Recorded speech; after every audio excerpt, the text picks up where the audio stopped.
पिछली क्लास हमने आपको प्रेजेंटेशन कैसे बनाते हैं बता दिया था। आज हमें कुछ और ऐसे ऑप्शन बताना है जब आप प्रेजेंटेशन देंगे तो प्रेजेंटेशन देते समय आपको किन किन चीज़ों का और ध्यान रखना है वो हमें आपको आज बताना है। तो हम आपको बता देते हैं। सबसे पहले हम यहाँ पर प्रेजेंटेशन शो करने के लिए F5 की को प्रेस कर रहे हैं। F5 की प्रेस करने के बाद जैसे कि हम यहाँ पर कोई प्रेजेंटेशन दे रहे हैं और प्रेजेंटेशन को देते समय हमें यहाँ पर कुछ पेंसिल पेन के द्वारा कुछ बताना है, कुछ समझाना है। उस समय हम थोड़ा माउस पॉइंटर को नीचे को लेकर जाएंगे और यहाँ पर आपको एक पेन दिखाई देगा। जिस कलर का यूज़ आप करना चाहते हैं वो कलर आप यहाँ से सिलेक्ट करेंगे। तो हमने यहाँ से रेड कलर को सिलेक्ट कर लिया है।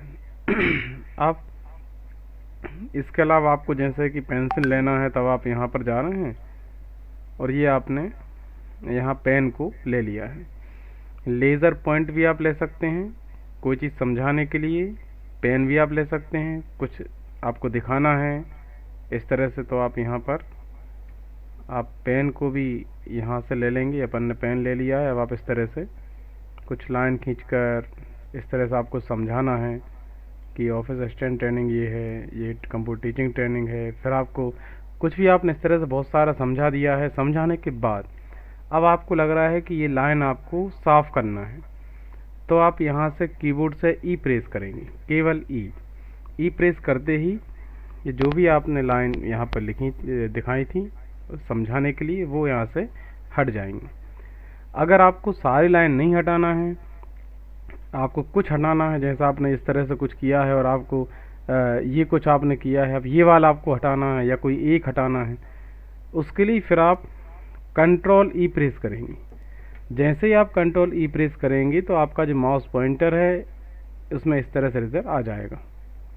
अब आप बस आपको क्लिक करना है, क्लिक कर ड्रैग करेंगे, ये लाइन हट जाएगी। इसको हटाना है, इसको भी ऐसे ही करेंगे, बस क्लिक कर थोड़ा सा ड्रैग करना है तो ये इस तरह से हट जाता है।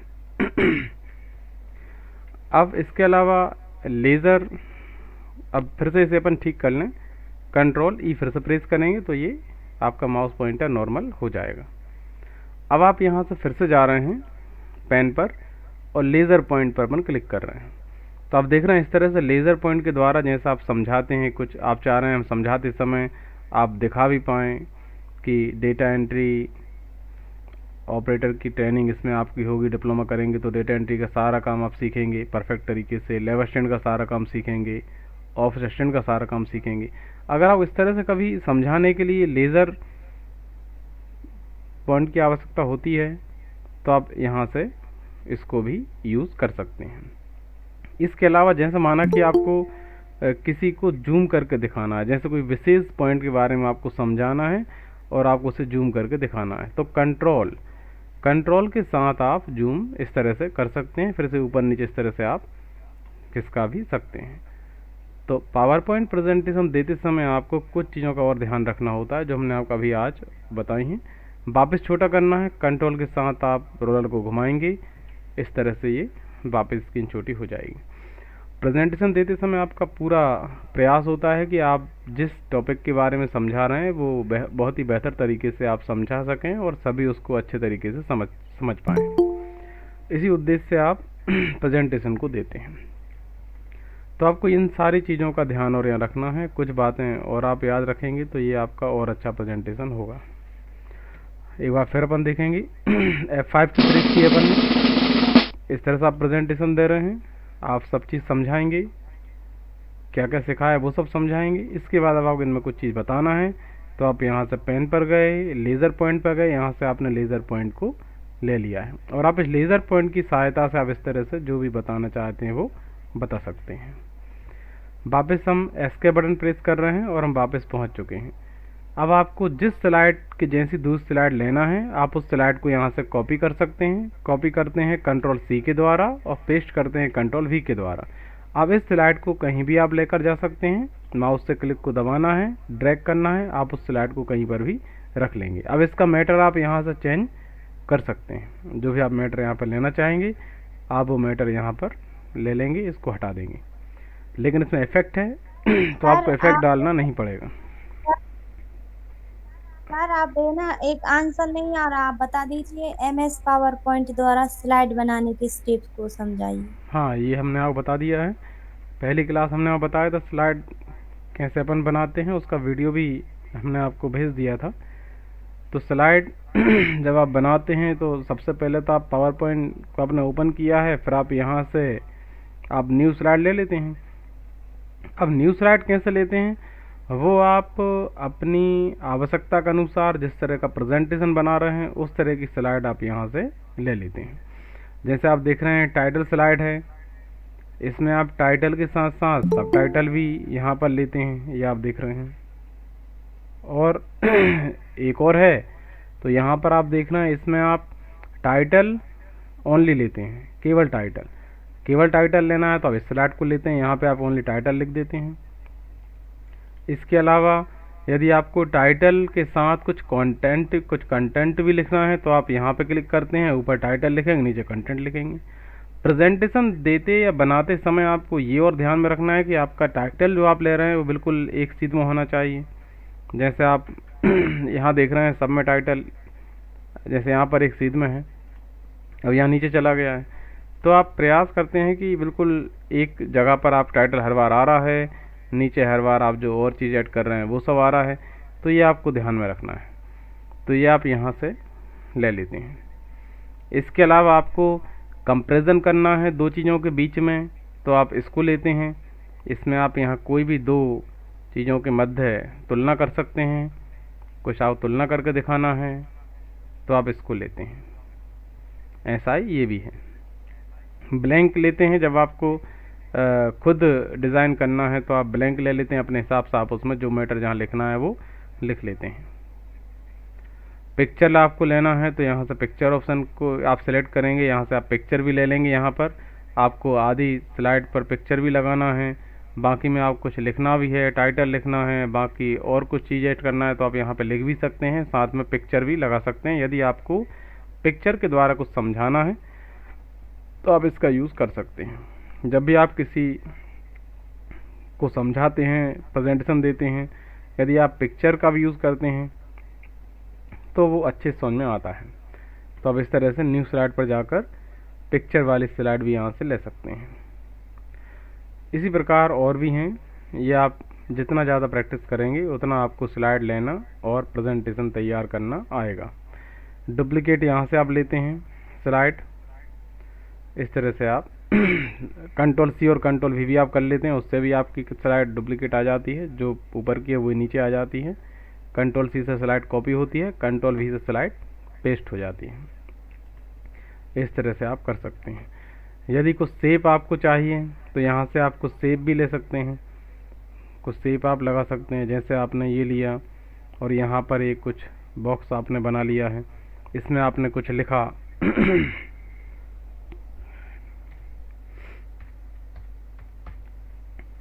आपने इनपुट लिख दिया है, इसका साइज़ थोड़ा सा एडजस्ट करना है तो आप कर सकते हैं। और इसके अलावा टेक्स्ट बोल्ड करना है तो आप यहाँ से बोल्ड भी कर सकते हैं। कलर भी आप यहाँ से टेक्स्ट का जो भी अपने अनुसार रखना चाहें आप वो कलर यहाँ से रख सकते हैं। अब आपको यहाँ पे कोई एरो का साइन चाहिए तो आप यहाँ से कोई भी एरो का साइन जैसा लेना चाहें वैसा ले सकते हैं। यह आपने यहाँ से एरो का साइन लिया हुआ है। फॉर्मेट पर जाएंगे आप और यहाँ से आप एरो के साइन को कुछ अलग कर सकते हैं, कुछ चेंज कर सकते हैं, इस तरह से। तो ये आप कर लेंगे। अब आपको माना कि यहाँ पर एक दूसरा बॉक्स चाहिए तो फिर आप एक दूसरा बॉक्स भी यहाँ पर ले लेते हैं। तो आप फिर से जा रहे हैं शेप पर और एक दूसरा बॉक्स आपने यहाँ पर इस तरह से तैयार कर लिया है। फिर आप यहाँ पर लिख देंगे इनपुट के बाद प्रोसेस, फिर आउटपुट। इस तरह से आप ऐसे बॉक्स भी बनाकर समझा सकते हैं। तो ये आप लेते हैं शेप के द्वारा, इस तरह से। कई शेप हैं, आप आवश्यकता के अनुसार शेप का यूज़ कर सकते हैं। यहाँ आपको बहुत सारी शेप मिलेंगी, जैसी शेप आपको चाहिए वैसी शेप का आप यूज़ कर सकते हैं। कहीं भी आप उसको ड्रैग कर कर रख सकते हैं। साइज़ आप छोटा बड़ा कर सकते हैं शेप सर का। हाँ ये पॉइंट कौन सा? बच्ची फिर से बोलो, आवाज़ नहीं आई। ये पावर पॉइंट आप वो कर रहे हो 2007 वाला है, ये इसमें डाउनलोड मेरे लैपटॉप में, पर इसमें इतनी स्लाइड नहीं आ रही। 2007 सिलेबस में नहीं है, ये पुराना हो चुका है। अभी अच्छा आपके सिलेबस में 2013 है, इसलिए आपको अपने लैपटॉप में 2013 इंस्टॉल कराना पड़ेगा। आपके एग्ज़ाम में जो क्वेश्चन आएंगे, अभी आप उसमें जब आंसर लिखेंगे तो 2013 के ऑप्शन के अकॉर्डिंग आपको लिखना होगा। इसलिए यहाँ पर अपन ने सभी सिस्टम में 2013 इंस्टॉल कराया है, ताकि आप जो ठीक पढ़ेंगे है वही सर, आप उसमें आराम से लिख सकेंगे। ठीक है सर। साथ में ऑप्शन आपको कम मिलेंगे। इस तरह से आप ये कर लेते हैं। अब जैसे आपने यहाँ पर कोई ये बॉक्स ये आपने उठाकर यहाँ पर रख दिया है इस तरह से, और अब आप मान के चलें इसका कलर भी अपन कुछ अलग कर देते हैं ताकि आपको समझ में आएगा। वो थोड़ा सा अलग करेंगे अपन तो। अब देखो, आप यहाँ देख रहे हैं एक पीछे है और अपन एक इसके ऊपर यहाँ पर रख दिया है। अब आप ये चाहते हैं कि इसके अंदर जो हमने पीछे रखा हुआ है वो इसके अंदर दिखाई दे, तो इसके लिए क्या करना पड़ेगा, हमें यहाँ अरेंज पर जाना पड़ेगा और सेंड टू बैक पर क्लिक करना पड़ेगा। तो आप देख रहे हैं ये पीछे चला गया और पीछे जो आपको दिखाई दे रहा था वो बॉक्स यहाँ पर दिखने लग गया है। यदि आप पीछे वाले को नहीं देखना चाहते हैं तो फिर आप दोबारा से अरेंज पर जा रहे हैं और ब्रिंग टू फ्रंट पर क्लिक कर रहे हैं, तो आप देख रहे हैं ये आपका बॉक्स वापस आपको दिखने लग गया है। तो ये आप यहाँ से अरेंज ऑप्शन का यूज़ करते हैं। सेंड टू बैक करेंगे तो ये पीछे वाला भी आपको यहाँ दिखाई देगा, ब्रिंग टू फ्रंट करेंगे तो ये नहीं दिखाई देगा।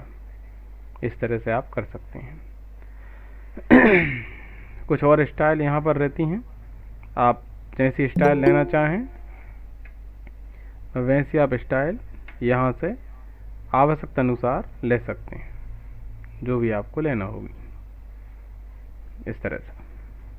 और आप इससे शेप का कलर भी अपने हिसाब से फिल कर लेंगे, जैसा फिल करना हो। मोर कलर यहाँ से आप ले सकते हैं, पिक्चर लगाना हो यहाँ से पिक्चर भी आप ले सकते हैं, और यदि आपको ग्रेडियंट कलर लगाना है तो आप यहाँ से ग्रेडियंट कलर भी ले सकते हैं। मोर पर जाएंगे तो आपको यहाँ पर इस तरह से ऑप्शन मिलेंगे, जहाँ पे आप एक से ज़्यादा कलर इस बॉक्स में लगा पाएंगे। जैसे अपन यहाँ पर एक काम करते हैं, येलो कर देते हैं, यहाँ पर अपन रेड कर देते हैं। अपन दो कलर यूज़ कर रहे हैं, रेड और येलो, तो आप यहाँ पर देख रहे हैं दो कलर हो गए हैं। और किस तरह के स्टाइल में आप इसको लेंगे, अगर आप 3 कलर लेना है तो आप वो भी कर सकते हैं। उसके लिए आपको क्या करना होगा, ये आप देख रहे हैं ऐड ग्रेडियंट स्टॉप, यहाँ से आपको और एक और स्टॉप ऐड करना पड़ेगा। अब आप यहाँ पे देख रहे हैं 3 हो गए हैं। अपन अब तीसरा कलर कोई सोच लेते हैं, यहाँ से अपन देख लेते हैं, वो अपन यहाँ से कोई भी कलर रख सकते हैं। यहाँ अपन एक में रेड लिया हुआ था वो अपन ले लेते हैं। इस तरह से आप कर सकते हैं। अब यहाँ से आप कोई दूसरी स्टाइल ले सकते हैं। अब इसको आपको सेंटर में लेना है तो डायरेक्शन ऑप्शन है अपने पास, अपन यहाँ से डायरेक्शन को सेंटर कर सकते हैं। इस तरह से आप अपने हिसाब से स्टाइल ले सकते हैं। लाइनर लेना है, लाइनर भी आप ले सकते हैं, और इसको फिर बाद में हटाना है तो आप इसको हटा सकते हैं। इस तरह से आप एक से ज़्यादा कलर का यूज़ भी कर सकते हैं। ये आप कहाँ से करेंगे, शेप फिल पर जाते हैं और ग्रेडियंट ऑप्शन के द्वारा आप कर सकते हैं। इस तरह से आप और भी कोई सा जो ठीक लगे यहाँ से आप उस स्टाइल में यहाँ पर ले सकते हैं। या फिर यहाँ पर राइट क्लिक करेंगे, यहाँ पर भी ऑप्शन आ जाता है, फॉर्मेट शेप है। जैसे यहाँ पर आप देख रहे हैं फिल ऑप्शन भी है, यहाँ भी ऑप्शन आएगा ग्रेडियंट, यहाँ से भी आप कर सकते हैं। इस तरह से आपको जो इजी पड़े वहाँ से आप कर लेंगे। इसके अलावा अभी आज अपन ने सीखा है, जब आप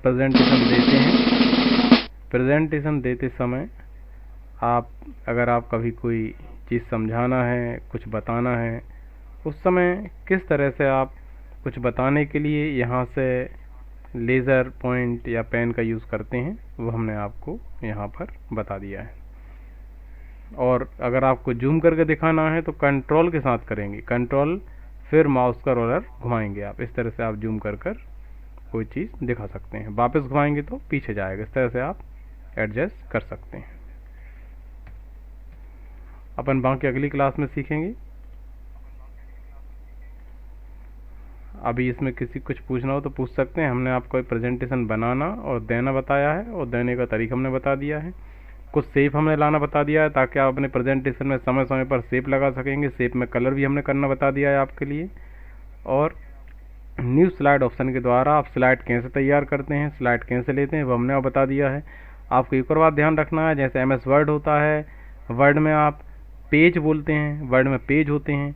एक्सेल जब आप सीखते हैं तो एक्सेल में आप सीट बोलते हैं, क्योंकि एक्सेल में सीट का यूज़ करते हैं अपन, उसमें सीट होती हैं।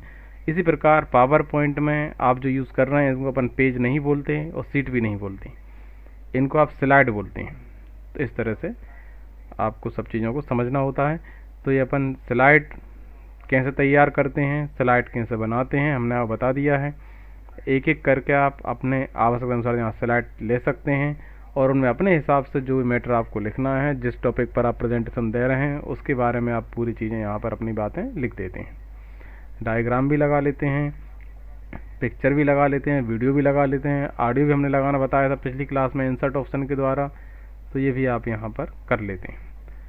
बाकी अपन अगली क्लास में समझेंगे प्रेजेंटेशन और प्रभावी कैसे बनाएं, ये हम आपको नेक्स्ट क्लास में बताएंगे। हम जब भी कोई फॉर्म भरते हैं तो कभी कभी हमको फॉर्म भरने के लिए लॉगिन करना पड़ता है। जब तक हम लॉगिन नहीं करते हैं तब तक हम फॉर्म नहीं भर पाते हैं। तो ऐसा करने के लिए यहाँ पर आप देख रहे हैं लिखा हुआ है कियोस्क/ नागरिक हेतु। यहाँ पर जाएंगे, यहाँ पर जाने के बाद पहला ऑप्शन है कियोस्क हेतु आवेदन। जब आपको MP ऑनलाइन ओपन करना होता है या MP ऑनलाइन शॉप आप ओपन करने वाले होते हैं, कियोस्क आप खोल रहे हैं, तब आप यहाँ कियोस्क हेतु आवेदन कर यहाँ से एक फॉर्म फिल करते हैं। उसके बाद अगला है नागरिक हेतु पंजीयन। जब आपको जैसे कियोस्क ओपन नहीं करना है, आप कुछ फॉर्म अपने खुद भरना चाहते हैं, उस समय आप नागरिक हेतु पंजीयन यहाँ से कर सकते हैं। यहाँ पे आप क्लिक करेंगे। क्लिक करने के बाद यहाँ आप जो भी यूज़र ID अपनी बनाना चाहते हैं वो आप यहाँ पर टाइप करेंगे। कोई पासवर्ड जो भी आप याद रख सकेंगे, पासवर्ड आप यहाँ पर टाइप करेंगे। पासवर्ड टाइप करते समय आपको विशेष ध्यान रखना है कि एक इसमें स्मॉल लेटर हो, एक कैपिटल लेटर होना चाहिए और एक कोई नंबर भी इसमें होना चाहिए। इस तरह से आपको पासवर्ड देना होगा। फिर आप यहाँ पर कंफर्म पासवर्ड में जो आपने ऊपर पासवर्ड डाला हुआ है वही आप यहाँ पर भी डालेंगे। ईमेल ID यहाँ पर आप अपनी डाल सकते हैं।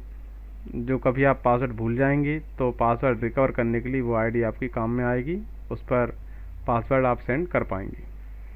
मोबाइल नंबर यहाँ पर आप डाल सकते हैं। उसके बाद ये जो वेरिफिकेशन कोड है ये 9+2 करेंगे आप और यहाँ पर आप इसको टाइप करेंगे और क्रिएट अकाउंट पर क्लिक कर देंगे, तो आपका एक नागरिक अकाउंट यहाँ से आप तैयार कर सकते हैं। फिर जब भी कोई फॉर्म भरेंगे उसमें यदि लॉगिन करने की आवश्यकता होगी, विदाउट लॉगिन के फॉर्म नहीं भरा रहा होगा, तो उस समय आप यहाँ से लॉगिन पर जाएंगे। लॉगिन पर जाने के बाद आप यहाँ पर क्लिक करेंगे और यहाँ आपको 4 ऑप्शन दिखाई देंगे, नागरिक, कर्मचारी, G2G, कियोस्क। तो यहाँ पर आप नागरिक को क्लिक करेंगे। आपने जो भी अपना यूज़र नेम दिया था वो आप यहाँ पर टाइप करेंगे, जो आपने पासवर्ड दिया था वो आप यहाँ पर टाइप करेंगे। तो यूज़र नेम और पासवर्ड टाइप करने के बाद ये 5, 6 प्लस जो भी संख्या दी उसे जोड़कर यहाँ पर आप लिखेंगे, सबमिट करेंगे, तो आपका अकाउंट लॉगिन हो जाएगा। फिर आप जो फॉर्म भरना चाहते हैं वो फॉर्म आप भर सकते हैं।